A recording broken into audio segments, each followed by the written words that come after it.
A Senate panel holds a hearing on the Tacloban school shooting with grieving families calling for tougher action against minors involved in heinous crimes. For the latest, Merimon Reyes is reporting live from the Senate. Merimon, what was the focus of the hearing?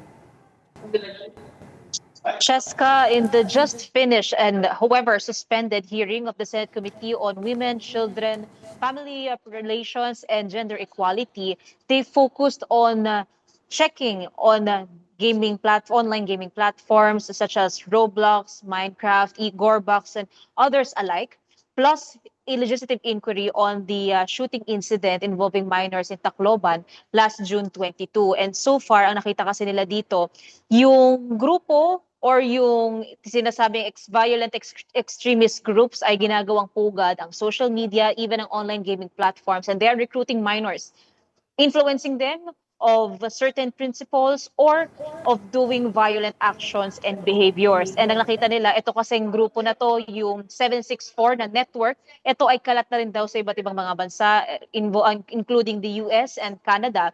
And national security threat ito sa iba't ibang mga bansa. That's why they're calling for a review sa safeguards sa mga laro, even sa social media, if they are enough, if there are age restrictions, tama ba, sapat ba yung implementation nito, and ano pa ang kakailanganin to protect children from such influences. Cheska. Merimon, are these the comments of Senator Risa Ontiveros, or did she say something else regarding the online group? So for Jessica, that was the information relayed to the senator and to the committee. Pero yung info na ito, including yung questionable social media accounts of one of the minors na involved doon or yung suspect sa Tacloban school shooting, questionable din daw. Kasi yung nakita nila dito, after nung shooting incident, the account was poured with comments supporting the child, supposedly supporting the account. At may isa silang nakita dito na supposedly adult groomer ito na sinasabing na-edit na raw siya sa TikTok, tanggalin na raw yung post, tanggalin na raw yung account. Pero lahat ng info na ito, including yung 764 na network, ay ipinadala na raw nila sa NBI for further investigation and verification. Cheska. Merimon, we've also heard from the families of the victims of the shooting, no, na bahay pag-asa lang ba ang kung saan ipapadala yung mga minors. Have we heard anything else from the families of the victims and what their thoughts are on regarding the minimum age of criminal liability?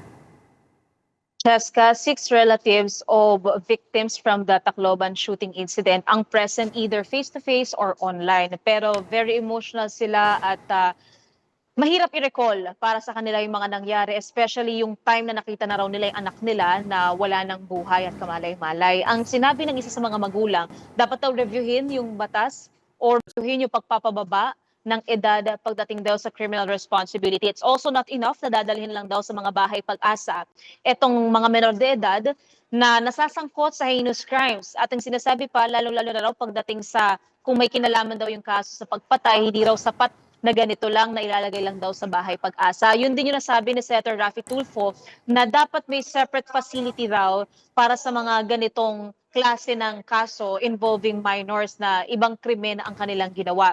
And ito yung sinuportahan ng ilan sa mga magulang na nagsalita.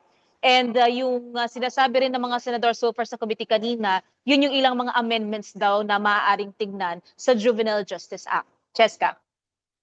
And Merimon, have we heard from the aunt of one of the minors kung saan nakuha yung baril? Cheska, present sa hearing kanina, itong si Sir Arla Pasensya, siya yung tita na pulis nitong si alias Nash na nagpaputok ng baril doon sa Tacloban. Ang pagpapaliwanag niya, nung tinanong siya paano raw nakuha yung baril sa kanya, nung kanyang pamangkin, nung menor de edad, ang sabi, siya lang daw may susi sa kanyang tirahan, siya lang daw nakatira doon, pero pinilit daw ng bata na makapasok sa loob, pinilit daw na mabuksan yung locker kung saan nandoon yung gun box containing the gun itself. At in good faith daw, alam niyang safe and secured supposedly yung firearm. Pero nakuha ng bata and nauwi na nga doon sa insidente yung pangyayari. Yung isa pang natanong as a follow-up ng mga senador tungkol doon is yung idea na dinadala raw sa firing range or shooting range itong menor de edad. Ang sabi naman dyan ni Pasensya, oo raw, pero isang beses lang daw yun dahil sinabi raw ng bata na mataas daw ang tingin niya sa kanyang tita na isang pulis, maging sa mga kapulisan, at gusto niya rin daw maging pulis one day. Kaya dinala daw doon sa firing range. However, hindi satisfied at hindi natuwa ang mga senador sa kanyang sagot dahil tinanong nila kung may idea raw ba siya na bawal magdala ng menor de edad sa mga shooting or firing range. However, ang sagot dyan ni Pasensya, wala raw siyang kaalam-alam na ipinagbabawal daw yun. Cheska. Mary Mon, ano yung may expect natin in the coming days?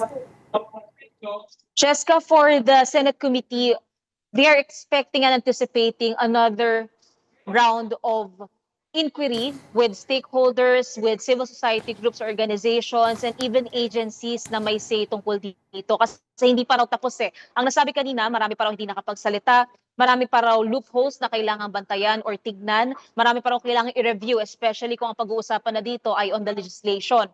So far, for now, ang hinihintay muna natin is yung magiging blueprint ng committee, kung ano na yung magiging plano nila. Pero ang lumalabas pa lang dito is yung pagre-review ng safeguards. Hindi lang sa mga laro, kundi sa mga paaralan mismo, sa mga tahanan, kung saan hinihikayat daw at kailangan yung kooperasyon ng mga magulang, lalo-lalo na sa pagbabantay sa mga bata.